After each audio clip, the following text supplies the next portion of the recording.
Hello and welcome back to Coven. This is a podcast where we commune with our dream coven and explore the archetype of the witch. This is season 3, episode 7, and for this episode, Coco and I had the opportunity to drive to Nevada City and sit down with our mentor and professor at the California Institute of Integral Studies, the iconic archetypal astrologer and analyst, Becca Tarnas. This conversation was so magical and so rich. I can't wait to share it with you. It went from talking about what an archetype even is to exploring all different facets of archetypes, including gender binaries, the archetypes of numbers, the witch versus the wizard, the history of mythology, and so much more. It left both of us with so much to consider on the drive home, and we're excited to one day have Becca back on the podcast to dive more in depth in specific areas. Before we get into it, I just want to give a disclaimer about the audio. On the day that we recorded this, there was a Mercury-Mars opposition. So a lot of disruptions in the audio happened. There was a lot of street noise, a lot of chaos happening around us, and then towards the very end, with the last 10 minutes, our audio actually cut out completely. So we're using iPhone audio for that part. But I didn't want to cut out any of the conversation because it was just so wonderful. So without further ado, here's about 2 hours of that conversation.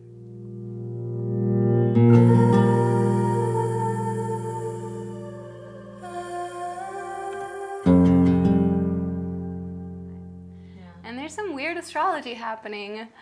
I don't know if that's like a good thing or a bad thing with the podcast, but like with Mars conjunct Lilith right now and Mercury is almost opposing Uranus. I was scared to drive a little bit. Me too. But yeah, how have you been experiencing it? The current transits. Yeah. I've really been noticing the Mercury-Mars conjunction that went exact last week. Mm-hmm. Just in terms of more like heated conversation. No, I wouldn't say like arguments, but heated conversations, debating. Just more of that kind of fired up form of communication. More passion behind the words. Yeah. Or friction or sensitivity. Yeah. Yeah, and you have that, your Mercury-Mars in Scorpio too, right? I do. It's on its own, it's quite wide, but Pluto bridges the gap, as it were. Right. So it is a Mercury, Pluto, Mars stellium. So it's somewhat familiar energy. Yeah. What that's worth. You and Josh both have Mercury, Mars, Pluto in Scorpio. This is like super tight conjunction.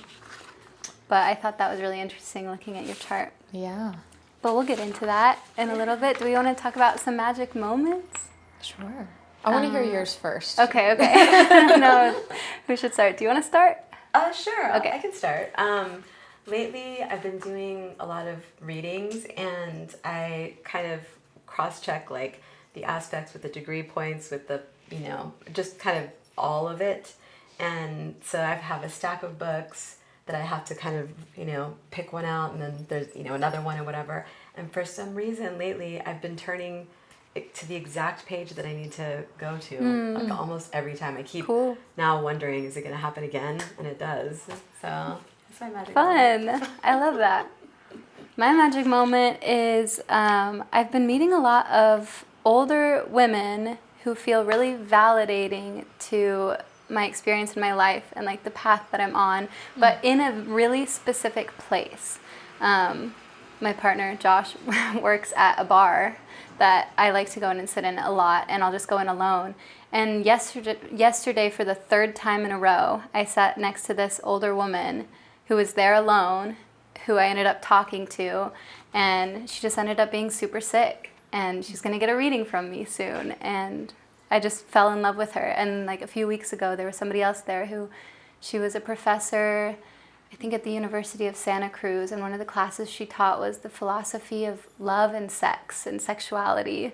And somebody else was another older woman there like a month or two ago who I ended up giving a reading to her and her 2 children. And just like in the same spot at the bar, the same like archetype of woman who like symbolizes something that feels really healing. Sitting next to you. So that's great. That's mine. It's beautiful. So mine I have a 17-month-old son, as you know, and he's acquiring language very, very quickly. I think he was saying his first words, I guess in the late spring, but it really started to pick up over the summer. And he's a Gemini, Sun and Venus in Gemini, conjunct Jupiter and Uranus in Taurus. So this big stellium, and his Mercury is not too far from his Uranus as well. So it's kind of this big stellium that spans Gemini and Taurus, but he really has that Gemini nature, and he's just acquiring language so quickly. I think he has hundreds of words at this point. And we've kind of just been amazed to see how much, that things that we weren't expecting, like he can count to 10 sometimes. Wow. But he'll skip numbers at certain points, and he knows that they're all related. That's crazy. It is kind of crazy. Not even 2 years old. Not even a year and a half at this point. So he has this mobile above his changing table of the planets, of course. And so, over his whole life, really, we've just been pointing them out to him of like, this is Saturn, this is Jupiter. And I, for a while, have been able to ask him, what's this one? And he'll say. That's so cool. This morning, just totally unprompted, he looks up and he goes, planets. So he's kind of got the universal, and then he just starts, he's like, Saturn. And he says it in this cute little voice too. He's like, Saturn, Jupiter, Uranus. And it's just like, it's so cute. And he goes through all of them. And it's wild watching a kid learn language, develop language, but then also to see him, gosh, in our mainstream culture, a lot of adults can't even name all the planets. And so just watching him do this is like, I'm very proud. Yeah, so that's definitely. my magical moment, is that it seems my son can name all the planets at 17 months. That is really magical. I wouldn't expect anything less. I mean, we're just, we're witnessing and holding space for the soul to develop, and we get to be in awe of him. That's amazing. Yeah. He is a special baby, I can attest. He's a little ball of sunshine, it seems. Which, isn't that what his name means? His name is Aurelio, which means golden. Yeah. So, he definitely It fits. He has a deep passion for the sun and moon. He'll say sun, moon. Cute. Yeah. Anyway, I we don't need love to that. take over the conversation. Oh, no. It's actually just a podcast about Becca's child. I would be, that sounds fun to me. But should we look at her chart for a little bit and kind of point out, I guess, so this is the part of the show where normally when Coco and I are just doing our story episodes, one of us has researched somebody and we do a blind chart reading, the other one does a blind chart reading. But for this one, since we have Becca with us, and Becca is very familiar with her own chart, I think this is fun to just kind of look at together and point out things and have a little discussion about it before we get into the rest of it. So do you want to start us out with this one? Yeah, sure. Well, the aspect that jumped out to me the most right off the bat was your Mercury moon square, and I was just wondering how that shows up for you. It's interesting that that's what jumped out first. It is a very tight alignment in my chart. It's 1 degree apart, and it was one that I didn't understand for a lot of my life. As long as I've been practicing astrology, where there were other things that felt a lot more obvious. But with the Mercury moon square, it's interesting because when I was in my 20s, I thought, I really like to journal. I have, reams of journals, and storytelling is really important to me. And I do have a tendency to kind of prioritize the mercurial kind of thinking mind, intellect over my emotions, feelings, embodied experience. Mercury gets a little bit more dominance there. But it was when Uranus started transiting both of these. Uranus was opposing my Mercury and squaring my moon. And within the same week, I guess we are going to kind of circle back to this topic, within the same week, I started my full-time faculty position in the Philosophy, Cosmology, and Consciousness program at CIS, and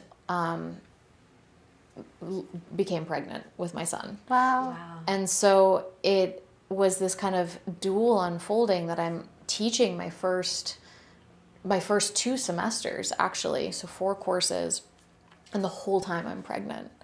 And then balancing out, after my son was born, this new identity of being a professor mama, and how to hold both and how not to prioritize one over the other. It was like I'd finally achieved this dream that I'd been working, well over a decade towards, a decade and a half towards becoming a professor, and like it just comes to fruition right at the time that I also start my family. Yeah. So that there's a tension there in terms of Mercury being in the square to the moon, and I feel that tension all the more. And it was a really good example, kind of learning experience in relation to my own chart, that Uranus was highlighting that. So it totally changed my relationship to this aspect that's been there my whole life.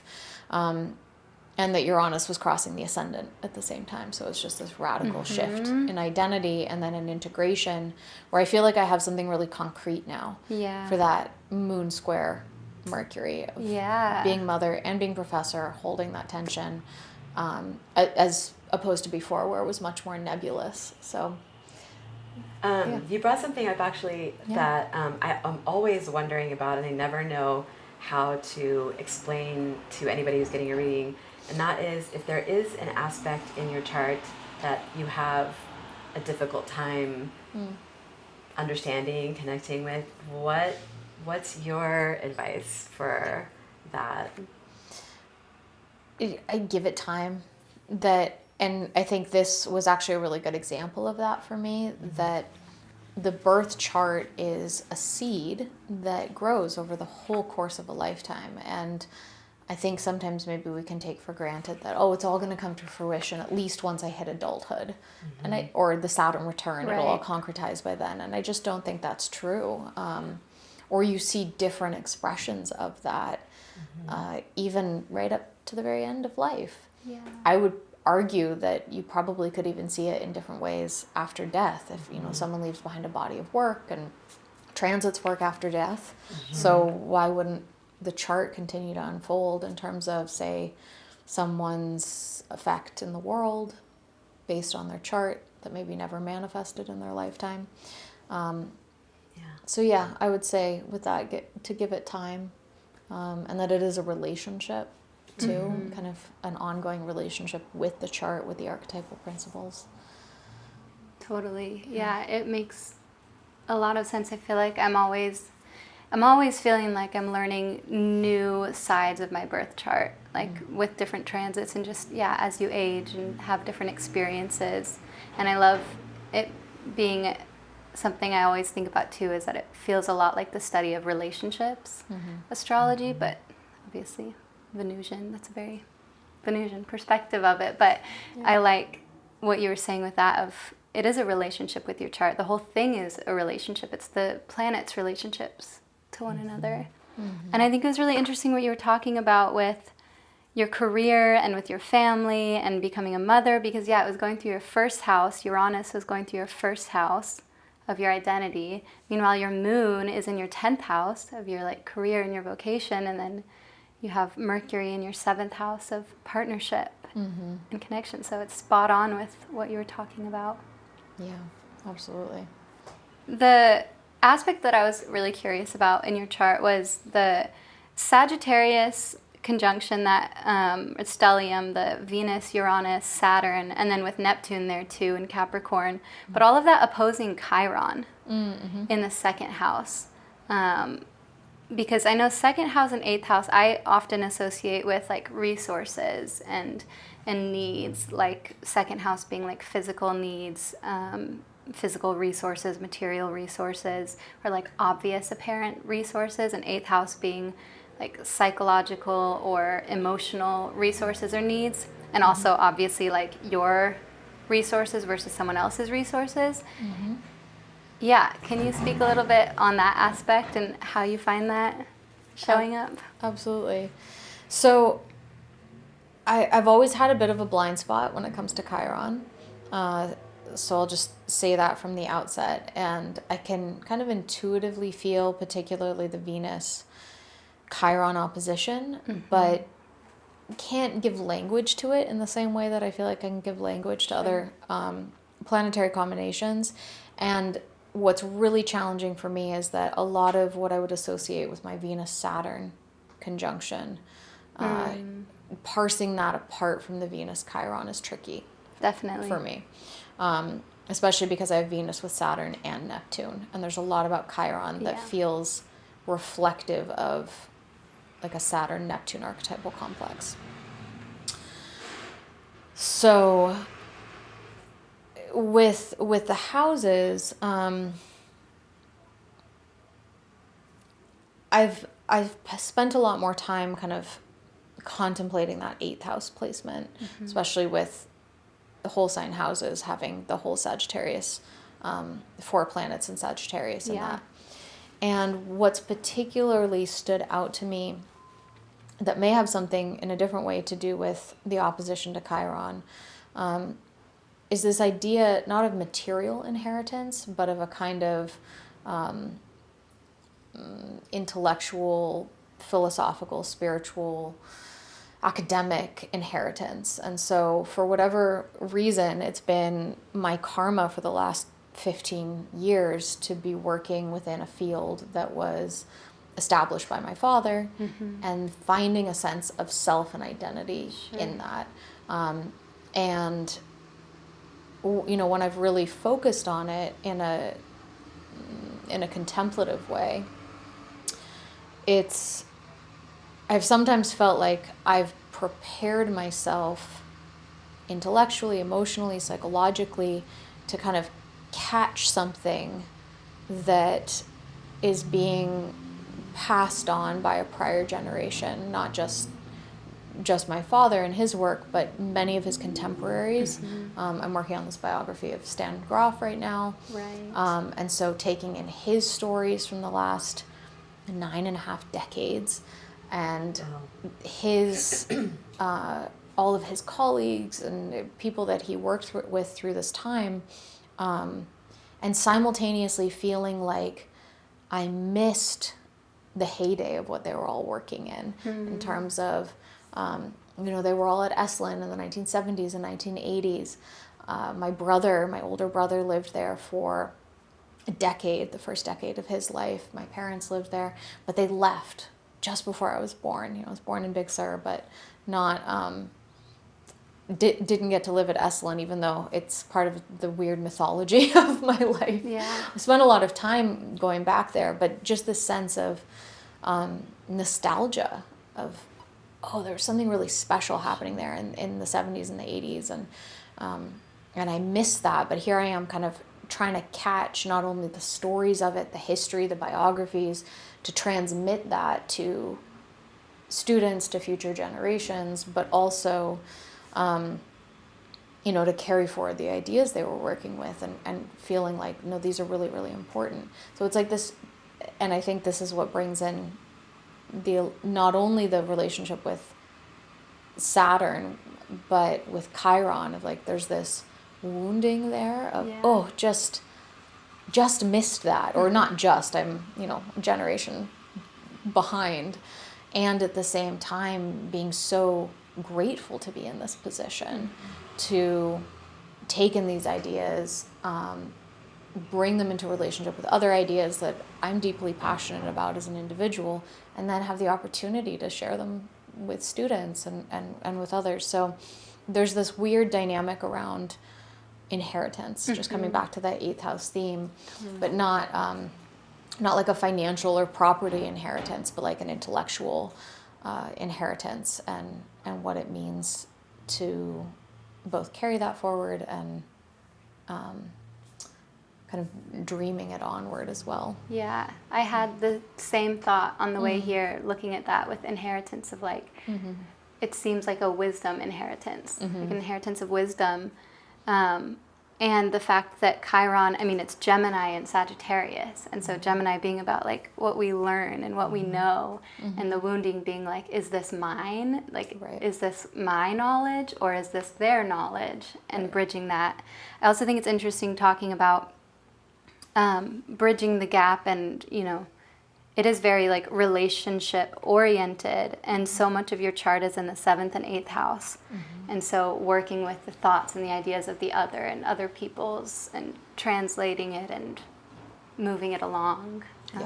And it's, I mean, it's also not surprising that it's all in Sagittarius, which is about philosophy and, you know, Astrology, seeking the truth, and then also there was something else I was noticing about your son just hanging out by himself, kind of there between those two stelliums, and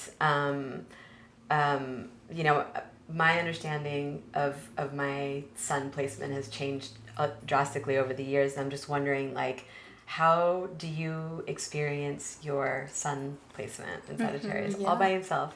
All by himself? There's a funny story behind that. So when I was born, my dad said about casting my chart, and back then you had to like actually draw it up. You couldn't just put it in an app. And so he's drawing it up, and my mom is nearby with me as a newborn, and he's doing it, and suddenly he says, "Uh-oh."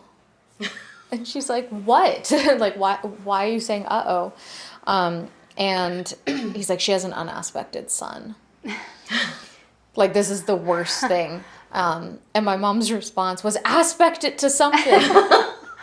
Make it aspect. Like, give it an aspect to something. And so it doesn't have any of the major aspects. It's true. It's not in a conjunction with anything. I mean, it's 10 degrees off of the descendant, but it's not forming any major aspects. There's some minor aspects. But interestingly, what it is doing is it's at the midpoint of, this was his aspecting it to something, because he didn't know anything about midpoints at that point. And he realized it was at the midpoint of all the planets in those two stellia. So it's at the midpoint of Mercury and Saturn. It's at the midpoint of Uranus and Pluto, and Venus and Pluto, because Venus and Uranus are so tight in their conjunction. And actually, it's at the exact midpoint, 0, 0, 0 of Mars and Neptune. Cool. Wow. So the way I experience my sun is kind of at the midpoint. Hello, plant. At the midpoint, holding together all these different kind of planetary combinations. And I do really identify with, you know, Sun, Mercury, Saturn, for example, or Sun, Mars, Neptune. Like, those feel accessible to me, but in a way that's a little bit different than the major aspects. And it does tend to come through more in terms of like being able to relate to others who have Mars, Neptune, or who have Venus, Pluto, or something, or that's drawn into my life in some way. Okay. That they kind of like orbit in my life. Pulls it in. The other thing I would say about that sun placement is that when I get transits to my sun, it has a very kind of clear quality, in the sense that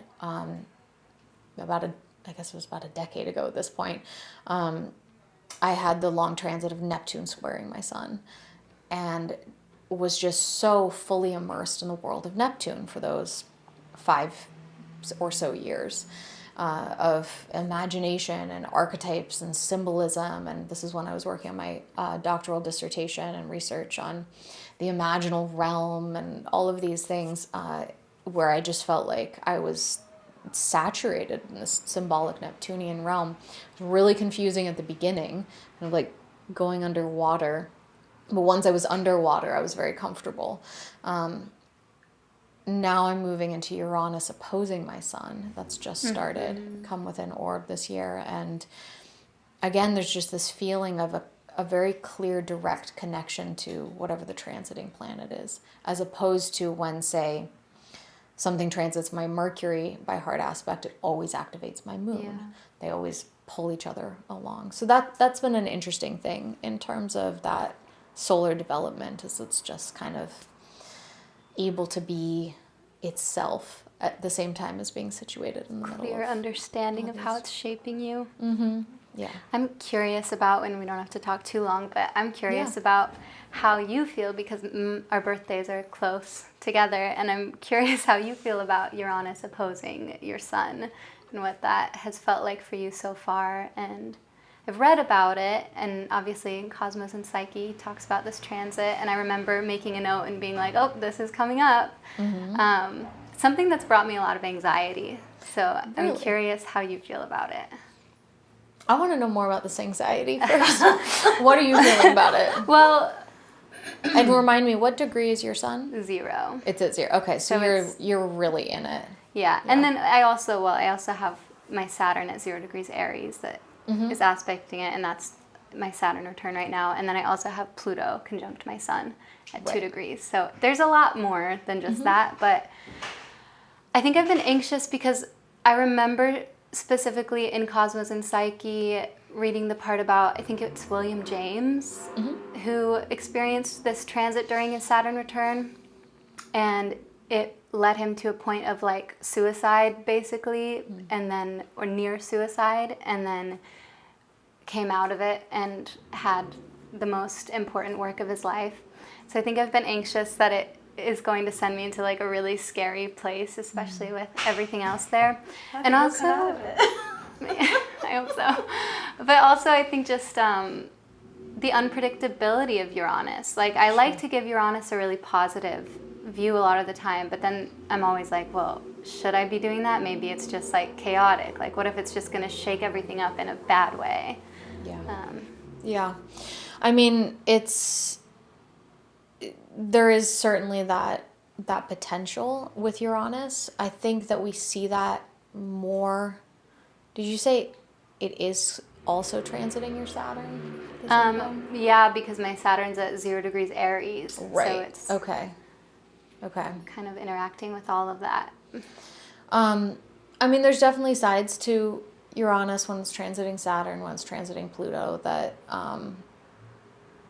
can shake things up in a challenging way. I think looking at the full arc of a transit is really helpful. And oddly enough, I found that the transits that have been hardest for me, that in the moment, this sounds so weird, but the fear-mongering is worse than the worst thing that happens in the moment. Yeah. Because there's this weird sense of, oh, that's what it is. That's what the negative thing is that I've been dreading. It's like you concretize the transit, and there's this sense of, okay, that's where it's being directed. Now I know what to focus on, as opposed to this sense of, oh gosh, anything could go wrong, or this this unpredictable thing could happen, even if it's really hard.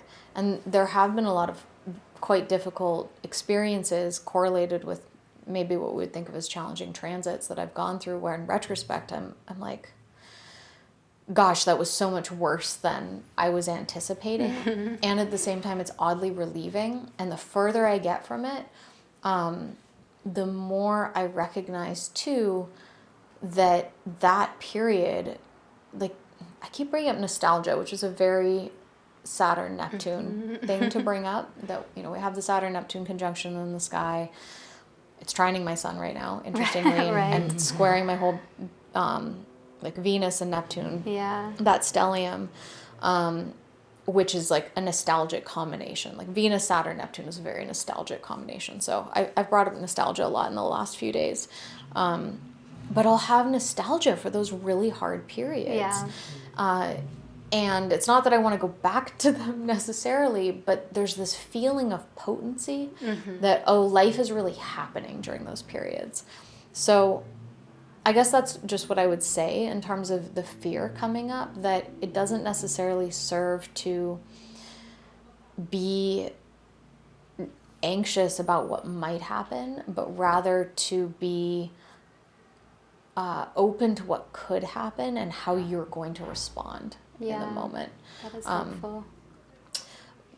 But, Uranus crossing Saturn and Pluto can definitely really shake things up. In terms of Uranus opposing the Sun, which we're both sharing, and you're much further along in, it's about a 3-year transit. I've been looking forward to this transit for a long time, because I think it can bring a lot of just creative opening and just that possibility to actualize oneself with creative projects, with new ideas. The last time that we had Uranus transiting our Sun was the trine, which was, I think it peaked around 2012. I want to look back on that period of your life. That in my own life, that was when I first started learning astrology, like 2010, 2011, 2012. And I felt like I was plugged into a light socket, which is very kind of Uranian, just like this electricity coming in of new ideas and awakenings and insights. Obviously, that's a trine, which can be more easily assimilated than the opposition. But yeah, I have been orienting a lot of my life towards knowing I'll have this 3-year window. And what can I do during that time creatively, in terms of writing, in terms of in terms of teaching, in terms of publishing, and kind of bringing things out into the world during that time, and at the same time watching it unfold. Kind of, certain things that I thought I would be done with years ago are getting pushed into this window. Yeah. Which feels meaningful in itself, like, oh, this had to wait so that I could have Uranus transiting my Sun. We'll see. I mean, the future will tell. Yeah, it's interesting because I was really excited about it up until it arrived. And I think because I put so much expectation on it, because I think I was like, yes, this is when like so much is being activated, I can do everything, and I like put all of these like foundational things in place just for them to like feel like they're sort of stagnant right now. And I think that's the anxiety. But I also wonder if maybe just Uranus opposing Sun is reflecting anxiety, like just literal anxiety, right? Could that? I mean, I would counter that a little with the Saturn-Neptune conjunction that we have in the sky, because Saturn-Neptune is kind of the classic non-specific anxiety combination, where there's this sense of something is wrong, Saturn. I don't know what. and Neptune, I don't know, but it's everywhere. It's like permeating everything. And so we hear a lot of non-astrological people these days talk about, anxiety, a sense of everything just being really weird. I mean, how often do you hear people say, it's such a weird time? There's something kind of bizarre or absurd, or meaning, messing with meaning. Like Saturn, Neptune can really relate to meaninglessness, a feeling of meaninglessness. Thinking about Chris Beisch, who wrote this thing. I remember reading it during the last Saturn-Neptune square, which was crossing my Sun, interestingly, our Sun. If you look back during that window of time, and he said, there's nothing more meaningless than an unsolvable 2-piece puzzle. Wow. And that really hit me at the time of just, you can't get it to fit together. And I feel like that really characterizes our current moment. Definitely. So I would say that getting a transit like Uranus opposite the Sun during a Saturn-Neptune period, it is going to be infused with anxiety, not because of the Uranus-Sun, but because of the Saturn-Neptune. But you can't ever really parse apart. That's not fair. I want a different one. I know. Give me a new one. But this is the thing that, you can look back and you're never going to get something purely on its own. And a great example of this actually is when Rick was writing Cosmos and Psyche, he, years and years before, he didn't know he'd be writing Cosmos and Psyche at this point. He looked at the ephemeris. He wanted to see, well, when was he going to have Uranus conjunct his sun? Once in a lifetime transit. And he's running his finger along the ephemeris to look at the planetary positions. He sees, okay, it's in this window in the early 2000s. And it's the one time in his life where at the same moment, Pluto is, I think it's squaring his Saturn. Oh my It's gosh. like, really? Like the one time that I get to have Uranus conjunct the sun is also when I have this long transit of Pluto square Saturn. I think it's the square. And it was in the world transits, there was a Jupiter-Uranus opposition and a Saturn-Pluto opposition. So this was, we're looking at like 2002, 2003. This is when he's finishing writing Cosmos and Psyche. Probably the most inspired period in his life where, just all of this research and writing is coming through, something he's been working on for decades. And at the same time, it was the hardest period for interpersonal reasons. He was in a very kind of isolated state, but even more so, the intense long hours of writing. He was writing 16 hours a day. He said he would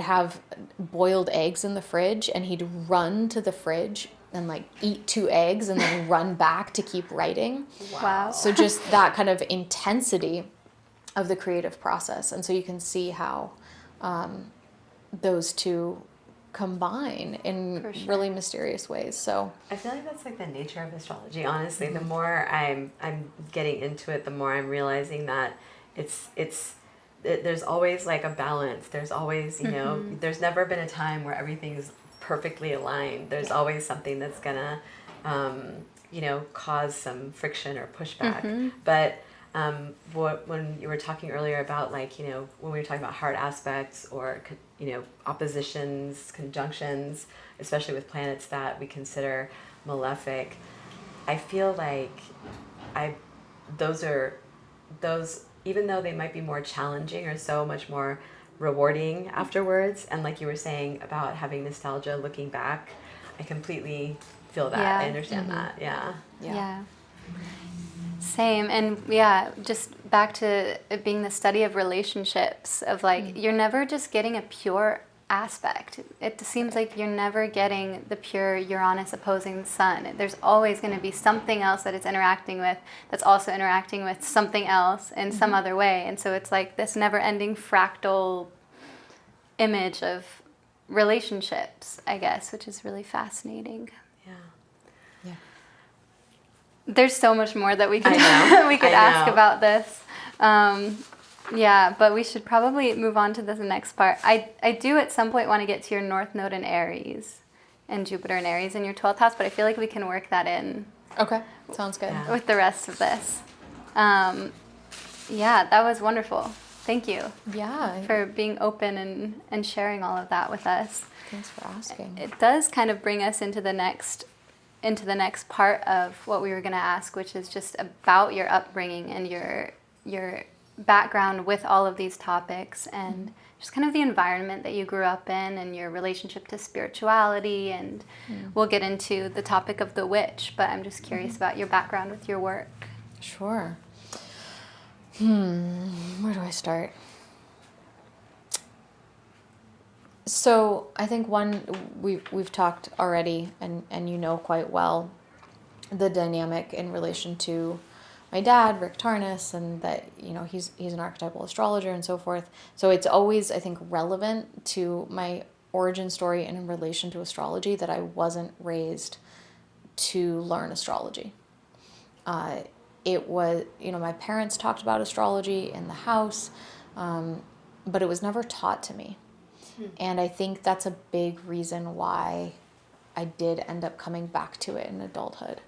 That it wasn't forced on me in any way.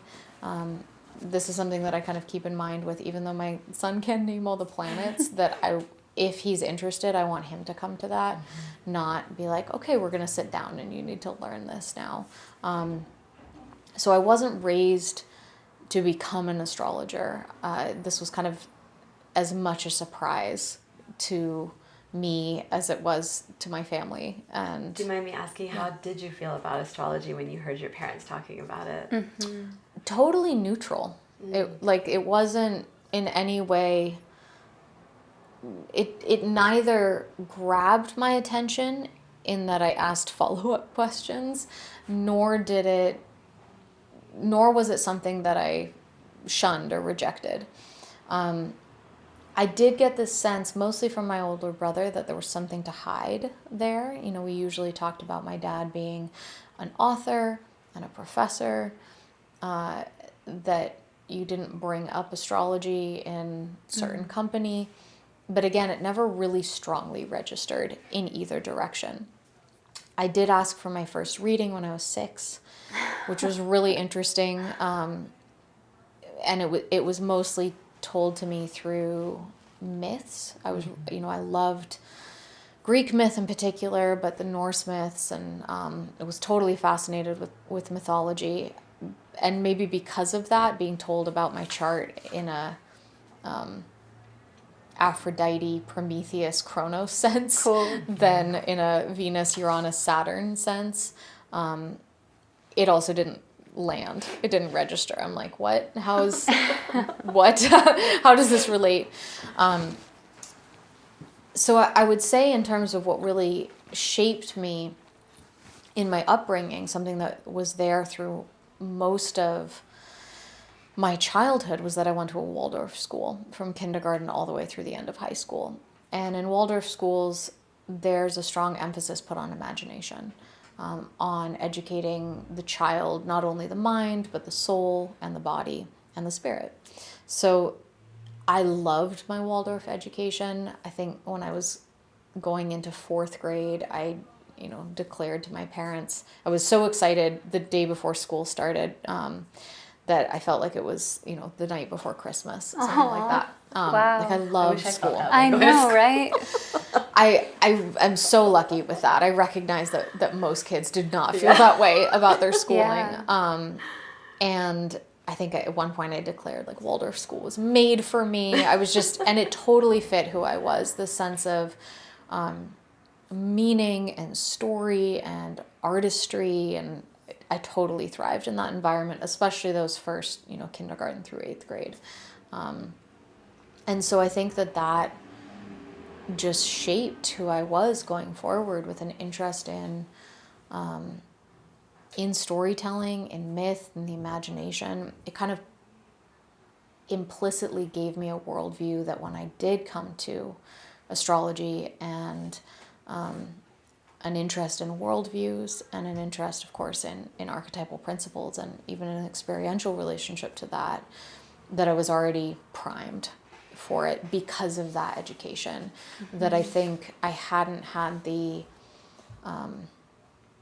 modern Western isolated self kind of separated out from an objective world. That hadn't ever happened for me. Less of an aversion to the archetypal realm, I guess. Yeah, no, it was very, that came very easily when I finally turned my attention to it. So, just a side note, I've been looking at degree points a lot, and when I was Yeah. looking at some of your degree points, I can't remember if it was your ascendant or your sun, but it was, the degree point was all about having this connection to the mythological world, very strong. And so when you were talking, I was like, this is such a trip. It's like, not only were you primed for it by the environment that you were in, but you were just primed for it because you were primed for it by the universe. Yeah. So. Yeah, totally.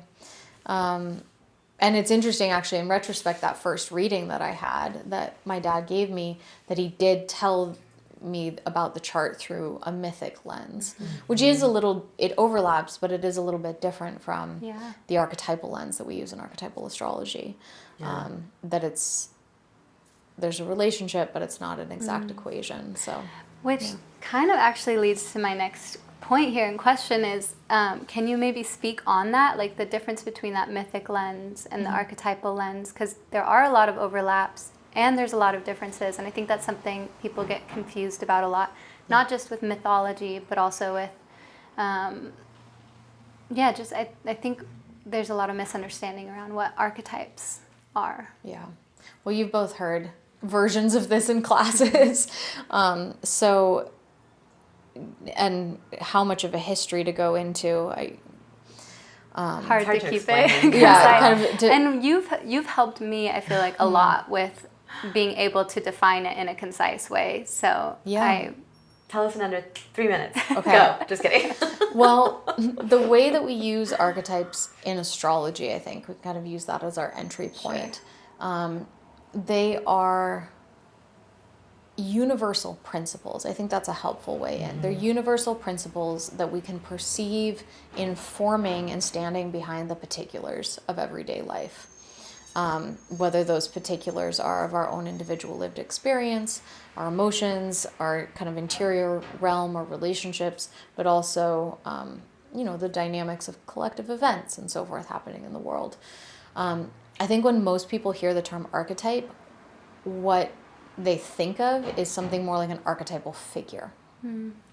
So that might be the figures of, say, the tarot or of Jungian psychological archetypes, where we think of, the great mother or the divine child or the wise old man or the hermit or, the king, the queen, the lover.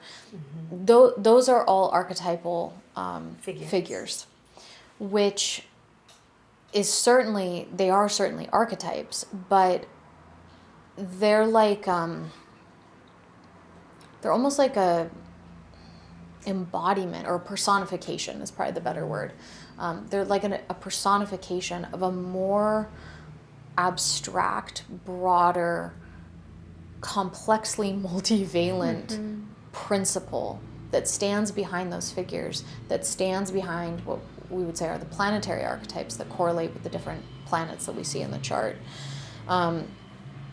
And I've come to an understanding of archetypes that, in relation to astrology, that is a combination of a Platonic view, on the one hand, of understanding these archetypal principles as cosmic principles, part of the universe itself, something that's transcendent, that's eternal, but unlike Plato, reflecting 2,500 years of evolution, I see them as evolving as well, as something that we participate in, and that and kind of even in a Whiteheadian sense, to draw on the philosopher Alfred North Whitehead, where as we live our lives, not just in relationship to these archetypal principles, but almost as like the nexus point, that they live through us, they come into relationship through us. We actually evolve how they're expressed in the world, which then goes on to inform the future and how that eternal archetype can now manifest going forward. So I see archetypes on the one hand as these transcendent, eternal forms in that Platonic sense, but also as these participatory, evolving principles that our engagement is actually necessary to what they are. Interesting. Like we co-become with the archetypes in a way, in a sense. Yeah, I mean, the way that we consciously enact them, then I think fundamentally changes the possibility for how they can come forward in the future. Yeah. Would you Thank you for explaining that. I've always wondered that. I've always wondered whether or not the archetypes are just kind of fixed, or if they evolve and change with time and whatever's going on here. The mythos kind of overarching picture that's informing the collective, that the collective is also actively informing. Would you say it kind of sounds like, in this perspective, that the human soul or the human body almost is like the alembic in which these archetypes are, like the alchemy is happening for these archetypal ideals. I think that's probably the exact term I would use. Yes, that we're not just a container. It's not just like the hollow bone, but that's a beautiful image. Not just the container, but an active principle that is that container. And, you know, one term that I've liked using that can seem a little bit abstract, but is thinking of archetypes as being dipolar, that there's an eternal pole and an evolving pole. And even that between that eternal pole and that evolving pole is kind of all the different expressions of archetypes that run in between. And so, because we were talking about myth, where myth lands in that is maybe not fully at the eternal pole, but kind of somewhere in between, because the myths that we today have inherited from Greece or India or from Yoruba or, you know, anywhere in the world, those emerged at a certain time in a certain culture. And we can see the archetypal principle standing behind them, that kind of eternal pole behind them. And clearly they're more towards that in the sense of being gods, deities, than the particulars of everyday life, kind of what's unfolding around us right now. But they can't be collapsed in either direction. It's not just, well, these are the gods at work, and that's what we mean by archetypes. I think there's something informing them and standing behind them. And at the same time, they're not something that's just constructed. So when, you know, you hear a lot coming out of depth psychology or mythic studies, like this idea of we need a new myth, or in Jungian psychology, what's your myth?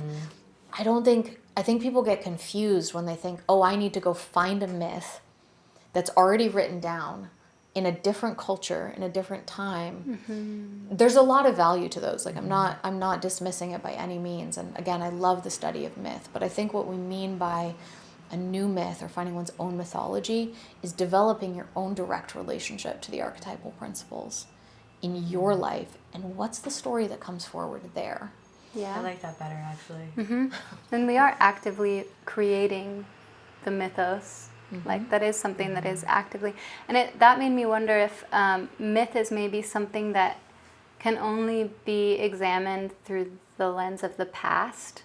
Like myth is something that lives in the past that then we use to inform the present, and maybe archetypes just are beyond that. Like archetypes inform the future, it's the present, it's the past. It's kind of like the overarching, and myth is maybe the part of the archetypal domain that's like living in the past. Yeah. Let me just add one thing real quick. Please. I think that's absolutely true.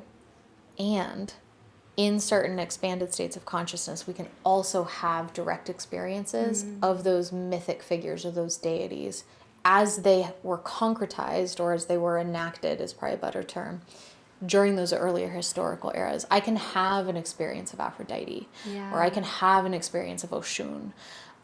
That isn't, you can't just collapse that into, in some ways it is kind of an experience of that transcendent principle of love and beauty and so forth, but also there's a relationship happening at that level too with the mythic. So it's not just that it's in the past. I think they are still kind of living in some way. Active. It's complicated, isn't it? Yeah. And I guess you just can't really think of time as linear when you're talking about these subjects anyway, because it all does just kind of fold in on itself. Yeah. Cool. But I want to know what you were going to say. Oh, no. Actually, you just brought up being able to have a relationship with Aphrodite, and I've been dying to hear your take on feminine archetypes, or because ever since we asked for you to, if you could do the interview, you had alluded to maybe that you have a different idea than Yep. than we might. So we've been just like what's her idea? Well, it might not be different than yours. So I'd be curious. I would just say it's maybe different than some that I see within certain circles that talk about Jungian archetypal principles, for example. Or so I want to turn the question back on you of like what are some of the working definitions that you've been engaging with around? Well, like recently I've just started reading Women Who Dance with Wolves. Is that what it's? Run with Wolves. Run with Wolves. Yep. And I am intrigued by her talking about the feminine archetype as being wild and allowing ourselves to be that wild side of ourselves. I guess like getting closer to the witch, of not caring so much about our makeup and shaving our legs and that kind of thing. And so I've been kind of diving into that archetype, the real witch archetype, the wild woman archetype, I guess. That has been a consistent theme on this season, is the wild woman. Oh, and it, not even on purpose. Yeah. I just got the book and started reading it and was like, oh, here it is again. Yeah, and I was having all of my epiphanies about the maiden versus the wild woman and kind of evolving into that. Yeah.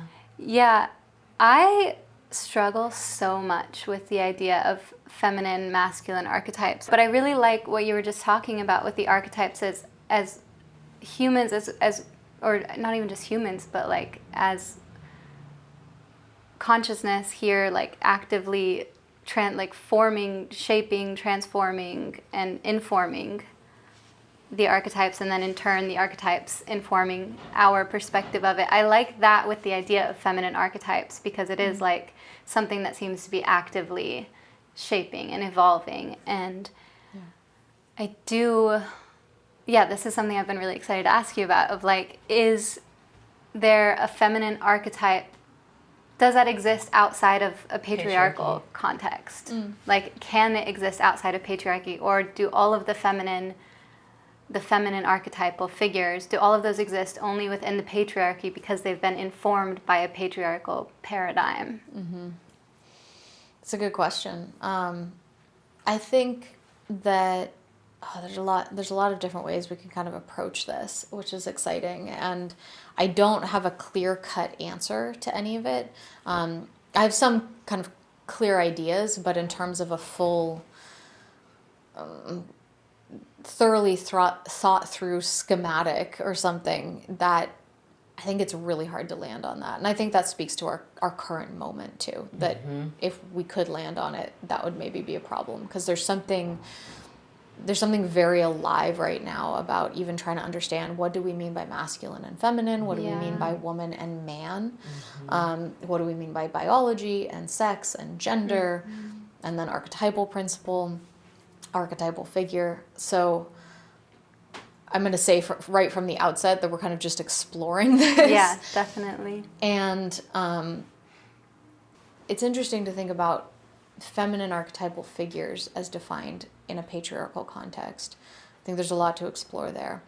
But where I want to free it from that, at the same time as still bringing in that relationality, is I don't necessarily think that you can fully understand a feminine archetypal principle in the broadest sense, almost without categories, if that makes sense. That we can talk about a feminine archetypal principle without actually naming anything that defines it, other than its relationality to a masculine archetypal principle. That is something that I think is beyond patriarchy and matriarchy. And again, not trying to put qualities on it, but just seeing it as this dynamic duality. That's very interesting to me, and something that I think we can find in all of these other maybe more concrete expressions of each of those. So yes, they're defining each other, but not in a one dominating the other sense that we see under patriarchy. Or again, in a concrete sense. There's nothing I would want to say that would fall in the category of this is feminine and this is masculine, other than their dynamic relationality to each other. And so where I want to go with that next is, I think the astrological language is so helpful when freeing us up from those qualities, because we can, I think you both read in one of my classes the book by Howard Teich, Solar Light, Lunar Light, which is an amazing, slim little book that frees up this idea of masculine and feminine, or at least the definitions we put on it, and rather understands solar archetypal principles and lunar archetypal principles. Much of what we describe as the feminine falls under the category of the lunar, the relational, the emotional, the embodied, and the solar relating to the autonomous, the individual, the rational. That pairing of solar with masculine and lunar with feminine, that I think is a patriarchal construct, because it denies women feminine expressions of the solar, and it denies men lunar, masculine expressions of the lunar. To be a man who can be emotional and relational and embodied and take care of the home and the family, like, it is a patriarchal construct that takes that away from men who are told you can't feel your feelings. And it is a patriarchal construct that takes away from women the ability to be an autonomous, self-determining individual with her own name and identity and will and agency. We're seeing that change. I think today we are much more likely to affirm the solar in women than the lunar in men. And then to bring another astrological layer in, I think we're more likely to affirm the Venusian in men, to be lovers, to be beautiful, to be artists, than the Martian in women, to be warriors, to be angry, to be athletic and assertive. We haven't quite gotten there. So that's kind of interesting for me to think about in terms of, well, what would it look like not only to affirm the solar in women, but the Martian or the lunar in men? So I feel like that has to happen that way in a sense, with like these ideologies that we've been indoctrinated into. I just feel like the only way that we can move away from this is to first affirm that it's okay for men to feel, right, just to have emotions. Yeah, and I also wonder, I've just been thinking a lot too about like this binary structure that we've been so stuck in for so long, of even with solar and lunar, of like, it feels like we're getting to a point where there's so much in between that, I mean, even down to like, we've talked about like with Neptune moving into Aries, it feels like the dissolving of the binary a little bit. Because you have, even in like binary code, like our entire society is structured around ones and zeros, like a binary thing. And as we move into like a quantum world and quantum physics, we're expanding this. And yeah, I don't know if there's much that you want to say about this, but I'm curious your perspective of, is that even that like core binary, do you see that dissolving, or I don't know, how would you like explain that or talk about that archetypally? I mean, I think that I see it both. What I see that binary ultimately becoming is a binary of the one and the many, not two in a kind of static duality. Sure. But that there is always going to be some level of binary, just in the same sense that there's always going to be some level of unity or some level of multiplicity. So it's not about getting rid of it entirely, but recognizing that it's a part of a much larger structure. Sure, yeah. And that binary or that duality of the one and the many automatically breaks down a binary just by seeing something as unity and seeing something as multiplicity. Again, that's where the astrological language is really interesting, because let's say we're working with 10 planetary archetypes. Not that we should limit archetypal principles to 10, but let's work with that. That you can see those binaries of solar and lunar, or Venus and Mars, or Neptune and Pluto, but then it starts to break down in the sense of, well, Saturn can kind of be in a binary to anybody. Right? Saturn is the total opposite of Neptune, but it's also the opposite of Jupiter, and it's also the opposite of Uranus. And so, yes, there's still binaries here, and that helps inform our understanding and our experience, but that's not the only structure to understand archetypes through. Yeah. So, like, two-ness is really important, but it's not the only thing that's important. And that's where, as well, that dynamic between the one and the many, and when we're talking about feminine, and when we're talking about masculine, or we're talking about solar or lunar or any of these others, the unity that we're approaching this from is being individual selves that are holding a multiplicity. We were never meant to be, if one identifies as a woman, you're never meant to just be the feminine archetypes. You're meant to discover and explore the whole pantheon within you, that many within your oneness. Yeah. So we're always kind of finding ourselves in relation between that many and one, but again, that in itself is a two-ness. Sometimes I have these experiences where the most profound spiritual experiences I can only explain through counting, where I'm just like, well, there's oneness and two-ness and three-ness and four-ness, and I'm like, you get what I mean, right? No, and it makes no sense. Yeah. Josh and I had this conversation the other day of, like, we went into the archetype of numbers and how each one has such a specific feeling behind it. Like, 1 has this very strong feeling about it, 2 does, and, like, you can think about it in groups of people. Like, when you have 3 in a room, that's a really specific dynamic, and then when you have 4 in a room, that's a really specific dynamic. 5 in a room is like a whole other thing, and you can just go on. But especially 1 through 10, I feel like obviously really potent. I love that, though, that perspective of it, of, like, two-ness is important. It will always be here. It's just that it's not the only thing. Yeah. That it's not that it needs to go away. It just needs to maybe be expanded, or it is just expanding. And we're seeing three-ness too. And I also love comparing, like, using Saturn in that example, because Saturn is the planet of, like that is the structure of things. And so to even look at Saturn and say Saturn doesn't really have one opposite. It's not a one-to-one with Saturn. Saturn has an opposite so clearly in Uranus. And yet it also has an opposite so clearly in Neptune. Yeah. So it's not just a binary thing there. Yeah.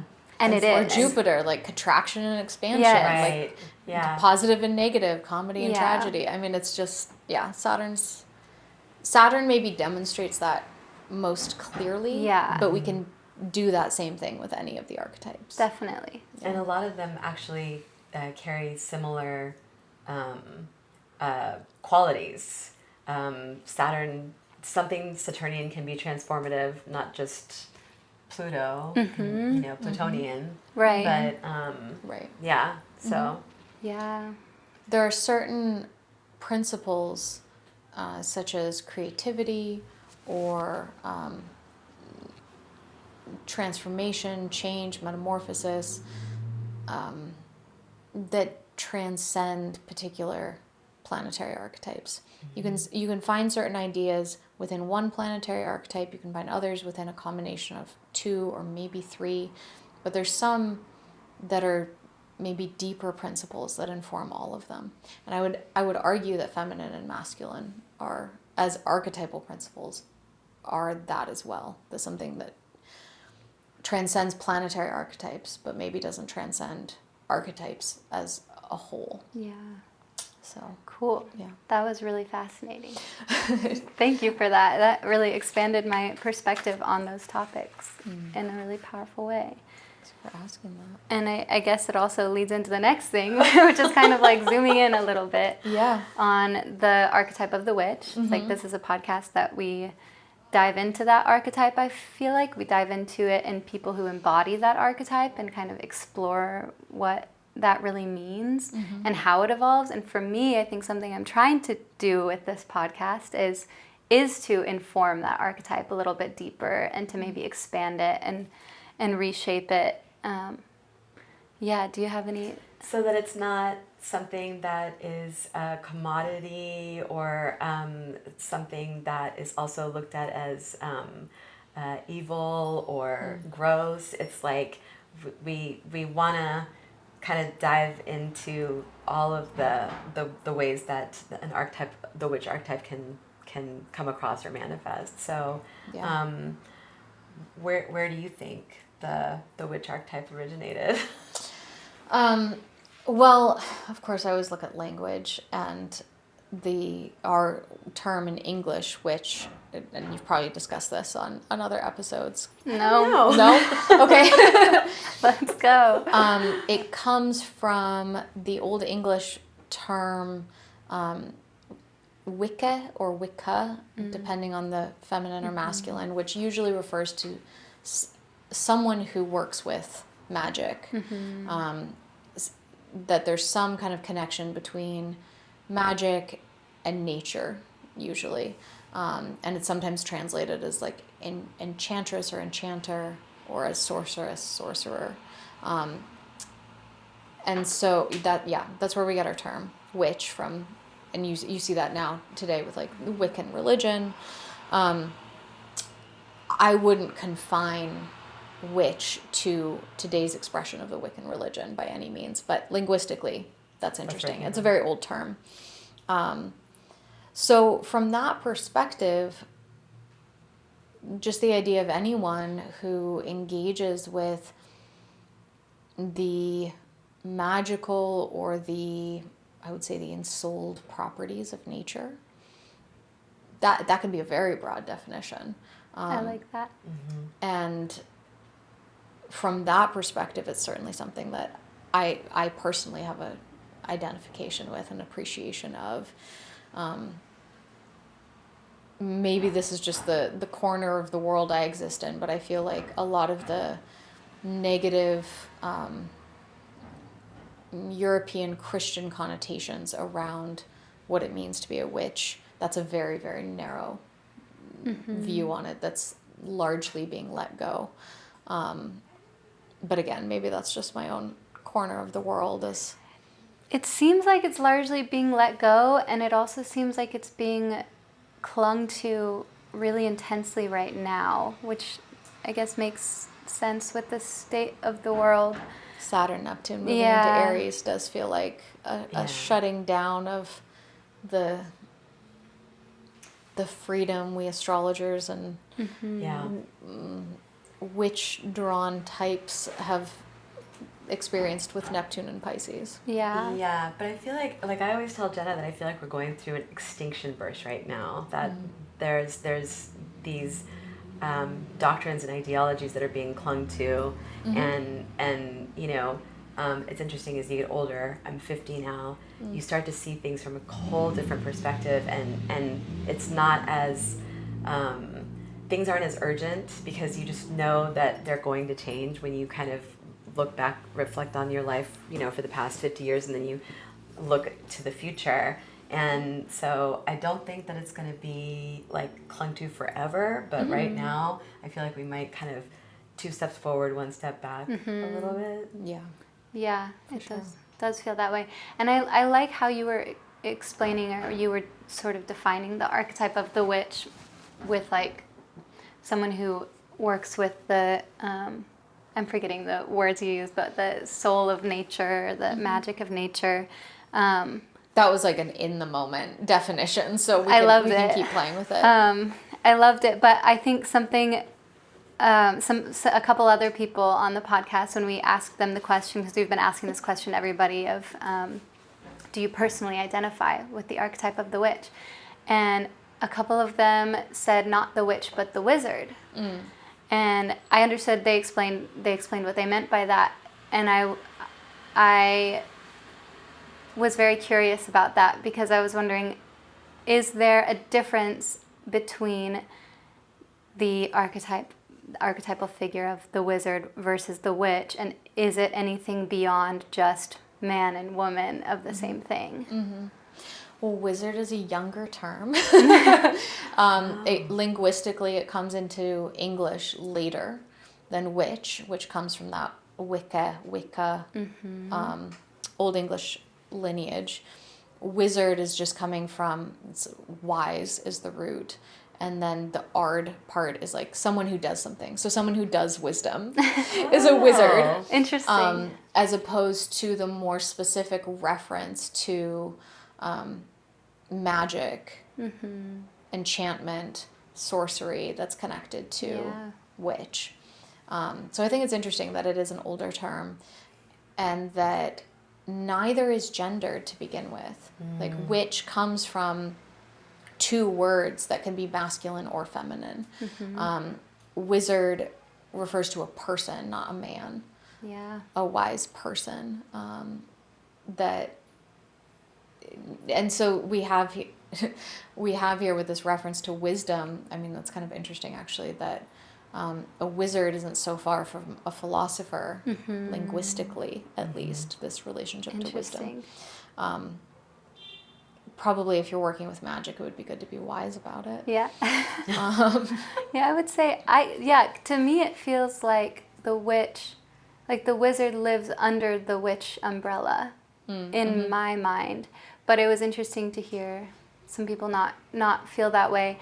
I also wonder, I know your dissertation was on J.R.R. Tolkien, and I wonder do you think the wizard, did that come into the collective psyche and vocabulary with him and with the Lord of the Rings? It's an interesting question. It's older than his use of it, and as is very Tolkienian, he has his own word for what is translated in his story as wizard. It's the Astari. Cool. Which is a very lovely term. The 5 Astari. So Gandalf the Grey, Saruman the White, Radagast the Brown, and 2 blue wizards we don't know anything else about. And they are really wise beings. They're almost like angelic beings that come embodied in this old male form. But they're these kind of eternal beings. And so Tolkien is very clear that the name for them is the Astari, but that the term wizard is like an English, the closest we can get in English to what he means by that. I think culturally and in terms of story and so forth, absolutely Tolkien has shaped so much of our understanding of things that long pre-existed him. Elves, dwarves, not hobbits. Hobbits is unique to him. But so many things that the way he characterized them and expressed them has since gone on to shape how we understand them. We wouldn't have a Dumbledore without a Gandalf, for example. We wouldn't have that understanding of wizard without what Tolkien did. But he didn't introduce the concept, but I think he crystallized it and gave it a very delightful inflection. Cool. But he didn't do that with witches. There's no witches in his world in the way that we understand them. Interesting. I wonder how that would have been shaped if he had. What the image of the witch would be today. But there is an example of a few powerful enchantresses. And so if we go back to that original definition of witch that has this quality of the enchantress, then we can find that in his world. So it's interesting where our later perceptions of witch kind of, with that Christian European bent to it, kind of take it away from something that we would mean by enchantress in terms of, say, Galadriel in Tolkien's The Lord of the Rings, or in his earlier stories, someone like Luthien Tunuviel, who has this power of song that she basically can engage with magic through song, which that's what enchantment means, is to be in a song. So I didn't know that that's what enchantment literally meant. To enchant, to be in a song. Yeah, that makes sense. Yeah. Cool. That's really fascinating. Thank you for that. did you want to add anything to that, or did you want to move on to? Oh no, we can move on. Just she just gave me a lot to think I about. know, that's the same. I'm like, that's so fascinating to consider. I was gonna say something else with the wizards and. Oh, I think just that it sounds like maybe Lord of the Rings shaped the myth of the wizard. Absolutely. More than, like created the wizard archetype, just more so like solidified the myth of that in our psyche. And it does harken back, for example, probably the most famous wizard in like European legend is Merlin. Mm-hmm. And that's very much informing Gandalf and Dumbledore and all the other wizards that we deal with. We're dealing with wizards on a regular basis. Forgot about Merlin. Merlin's an important one. Yeah. So I would say that, and the Arthurian legends are interesting because they're right, as legends, they're kind of right in that middle realm. As myth is becoming history, there's definitely a historical element to the Arthurian legends, that there's real people here, but we've inherited legends or kind of mythic tellings of them. Mm-hmm. That's right before we get fairy story in the way that we understand it. That comes just a little bit later. And certainly before we get, say, the novel, let alone the fantasy novel. So there's this very interesting kind of evolution from myth through legend to fairy story to novel, of how it's a shifting interiorization from like a mythic engagement with archetypal principles to something that's tinged a little bit more with history.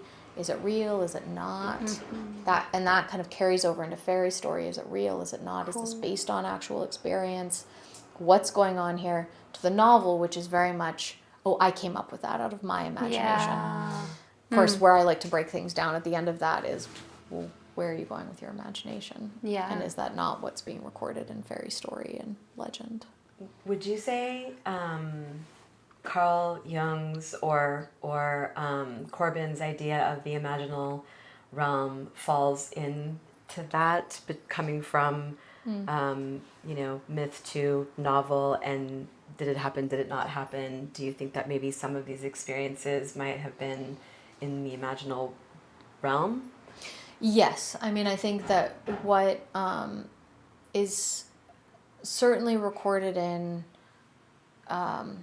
religious revelation and text, this would be considered terribly blasphemous by some listeners, and some people would firmly categorize me as a witch for saying this in a negative sense. Just research it before you get angry. Okay. That this idea of revelation, mystical or spiritual experience, expanded states of consciousness, that they're all a kind of participatory access to what Corbin, drawing on the Sufi mystics, calls the mundus imaginalis, or the world of the imagination. That these are kind of genuine spiritual experiences or mystical experiences of what we might call an imaginal realm. Mm-hmm. And certain people, such as J.R.R. Tolkien, very ambiguously, without ever committing to anything, because that's kind of what you have to do in modernity, indicate that what's recorded in fairy stories are that they're records of these kinds of experiences engaging with something that we might call fairies or elves or elementals of nature. Mm-hmm. And then recording those stories. Then we pass them on, and they kind of become legends, and they get rolled up with other things and mixed up with other stories, and are still the inspiration behind many contemporary novels. Yeah. So it never ever fully dies out, even in the most kind of literal-minded approach to storytelling. So cool. But I kind of wanted to ask about your relationship to the archetype of the mother and how that's shifted. I know that's like a whole other direction and could open up a whole thing, but if you have any... Sure. Becoming a mother complicated everything that we talked about before, because a lot of my perspective that was very anti-gender essentialization got reinforced in becoming a mother. oh, there are certain things as female-bodied individuals that only we can do. And that there's a certain biological and then very quickly from that psychological and emotional and spiritual dynamic that unfolds between mother and child that's just innate and has to do with the fact that, like, my husband could be out for several hours and our son would miss him and would kind of call for him, but wouldn't have a full-blown meltdown in the way, like, I haven't been apart from my son for more than 5 hours at this point, and he's almost a year and a half. Today might be the first day, just kidding. No, we're good. That there's a primal attachment there, and there's certain things that only I can provide because I am the being, the body that literally grew him, that he's attuned to the sound of my heartbeat, that the smell of my body is something that he innately knows is home, is safe, is kind of, we kind of joke that he gets recharged by coming in connection, not just, you know, with nursing or anything like that, but just like an emotional grounding. And that will continue to differentiate as he gets older. And he'll form new attachments to his father, and to, you know, obviously he has very strong attachments to his father and now his grandparents.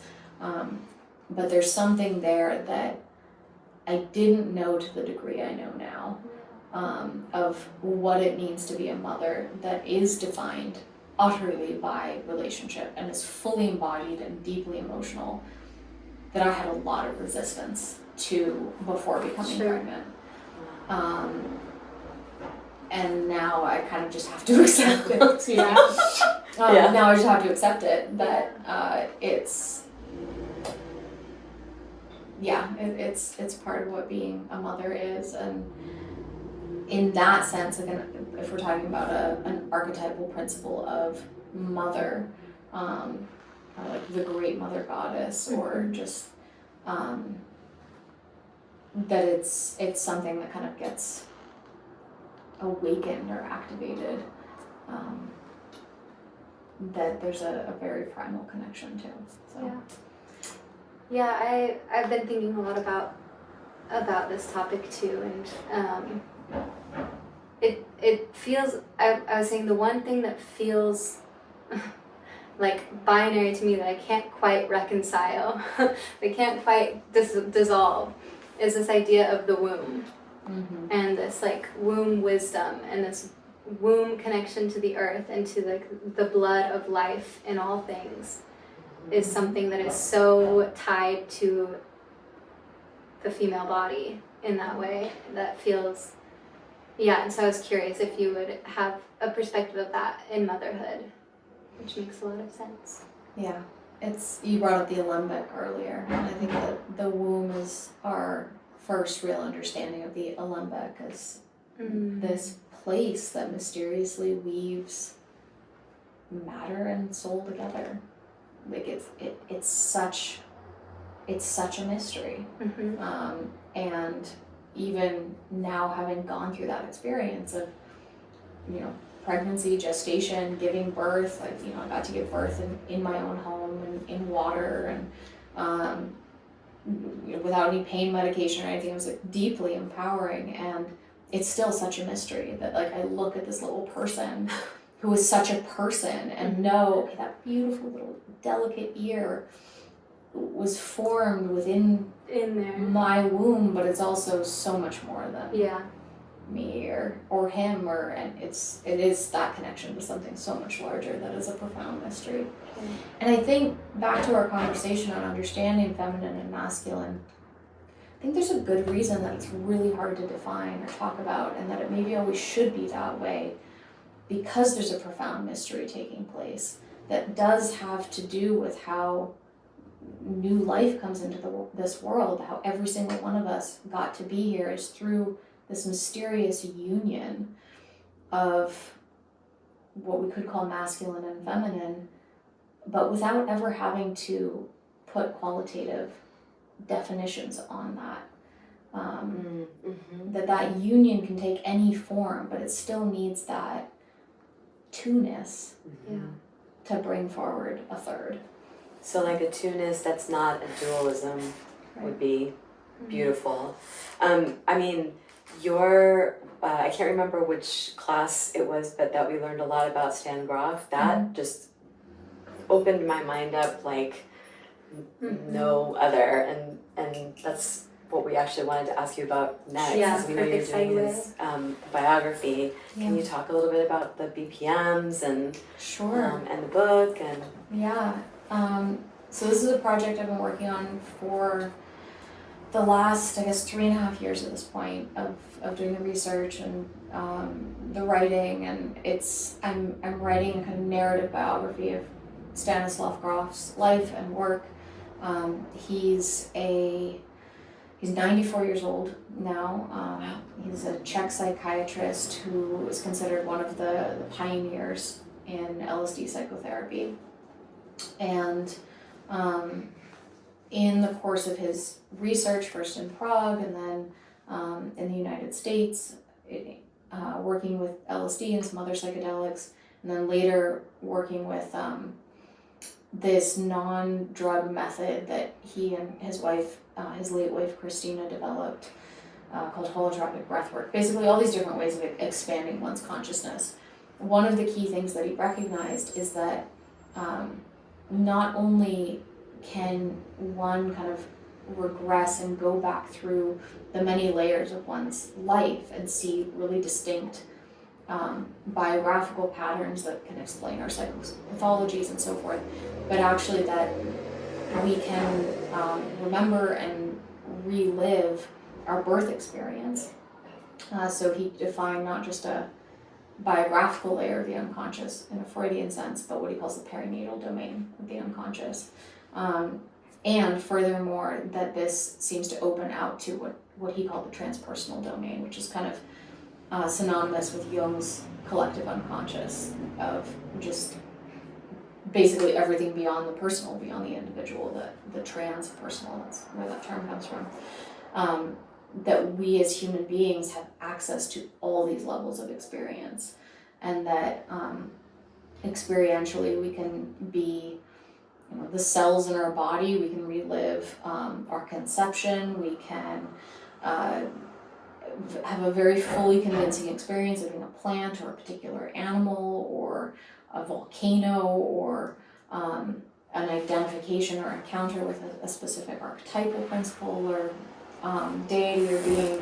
So just through thousands of patient sessions, he was able to catalog this and see all these layers of experience that are not understood or recognized within the clearly very narrow Western medical model of the psyche that's used in psychiatry, psychology, and psychotherapy. So he really set about to kind of revolutionize those fields. And he's lived an extraordinary life. I mean, there are so many wild stories from, he's born in 1931, so he saw the invasion of Czechoslovakia by the Nazis. He saw the communist takeover. He came to the United States in the late 60s and saw, what street acid and rock and roll were doing at that collective level. He lived at Esalen Institute in Big Sur for 14 years and has seen kind of every manner of synchronicity and seemingly impossible experiences. A memoir called When the Impossible Happens, because there were so many impossible experiences that he saw, that he wrote them down in this amazing memoir, which I narrated the audiobook for. Oh, really? I did. It came out like 2 months ago, so that's a fun one. I also narrated listen to that. his last work, which is the 2-volume The Way of the Psychonaut. Oh, that's awesome. But When the Impossible Happens is really fun because it's all stories. So, trying to kind of condense all that down into 400-page narrative that is accessible to someone who's maybe never heard of Stan Grof has been my goal. Not only to introduce people to his life, but kind of walk them through the experience of his evolution of consciousness from a kind of materialist paradigm to where he ended up. Yeah.